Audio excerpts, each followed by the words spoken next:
Haruru ana te whenua I te taenga mai o te tini me te mano ki tūranga waiwai. E whakanui ana I te Koronaihana o Kiingitanga.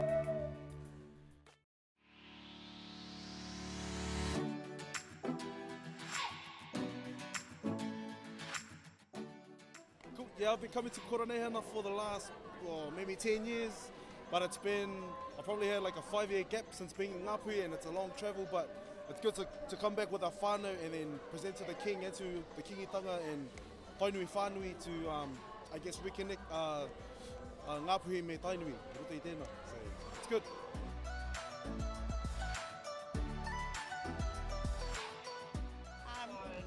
Kia ora, my name is Rai Brothers, and I'm from Mauke, originally from Mauke.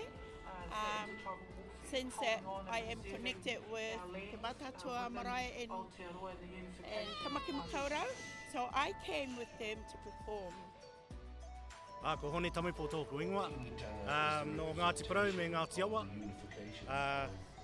Reira, ko pūtaua ki te maunga, ko ohine mataroa te awa, ko mā tātua te waka, ko Ngāti Hika Kino te hapu, ko Pua Wairua te marae, ai, ko Ngāti Awa te iwi, te tino iwi o ngā iwi katoa.